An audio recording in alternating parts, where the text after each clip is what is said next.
তারা কিন্তু করছেন। গাড়ি তালা মারা রয়েছে, সেই তালা মারা গাড়ি কিন্তু ধাক্কিয়ে তারা কিন্তু আসলে নিয়ে যাচ্ছেন।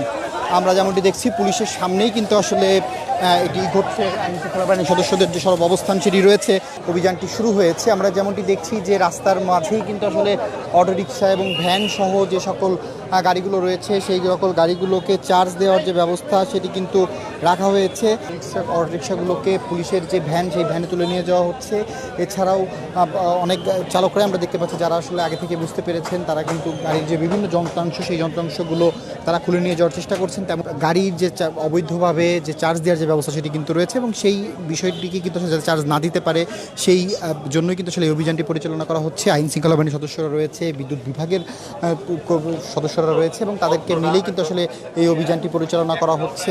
আমার স্বামী কিচ্ছু করতে পারে না, আমি গাড়ি কি করে চলবো? আমি গাড়ির ভিতরে আমি মরমু লাগবে ভাই, আমার কিচ্ছু নাই চলার মতো এই গাড়ি ছাড়া।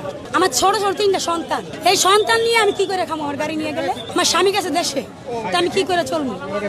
রুম ভাড়া দিব কইতে, খামুই কইতে, আমি কেমনে চলবো? এখন হ্যাঁ আমার গাড়ি নিতে দিব না, এই জন্য আমি গাড়ির ভিতরে বসে রয়েছি।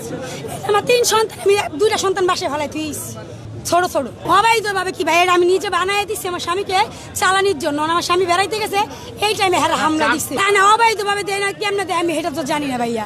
আমি মহিলা মানুষ, আমি খবর পাইছি বাসাতে বাচ্চা কাচ্চা হালাইতে দৌড়ে এসেছি। অনেকেই কিন্তু গাড়ি নিয়ে যাওয়াতে বাধা সৃষ্টি করছেন এবং আইন শৃঙ্খলা বাহিনীর সদস্যরা তারা কিন্তু বেশ সরব অবস্থান। আমরা যেমনটি দেখছি তারা কিন্তু এই মুহূর্তে না, আমরা হঠাৎ করে জানতাম না, আমরা হঠাৎ করে আইসে, হঠাৎ করে আমাকে কেউ জানায় নাই, কেউ কিছু বলে নাই, হঠাৎ করে হেরা ওনারা হামলা করতে শুরু করছে। নিয়ে যাবে হেরা, নিয়ে কি করবো তা করতে পারি না।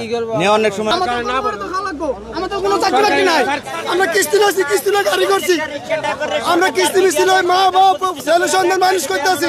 তেজগাঁ শিল্পাঞ্চল এরিয়ায় ফুটপাত এবং রাস্তা জবরদখল করে এইখানে অবৈধ অটোরিকশার পার্কিং এবং চার্জিং পয়েন্ট বসিয়েছে। তো এইটি এই এলাকার মানুষের জন্য দুর্ভোগ তৈরি করছে। পাশাপাশি এটা নিয়ে বিভিন্ন সামাজিক যোগাযোগ মাধ্যমে এটার প্রচারণা চলছে যে এই এরিয়াতে এই ধরনের অবৈধ দখলদারিত্ব রয়েছে। তো এটি আজকে ডিপিডিসি কে দেখছেন আপনারা, তত্ত্বাবধায়ক প্রকৌশলী মহোদয় আছেন ডিপিডিসির, এবং আমরা তেজগাঁ ট্রাফিক ডিভিশনের পক্ষ থেকে ডিএমপির আপনার ক্রাইম ডিভিশন, লোকাল যেই তেজগাঁ শিল্পাঞ্চল থানা এবং হাতিরঝিল থানা তাদের টিমও আমাদের আছে।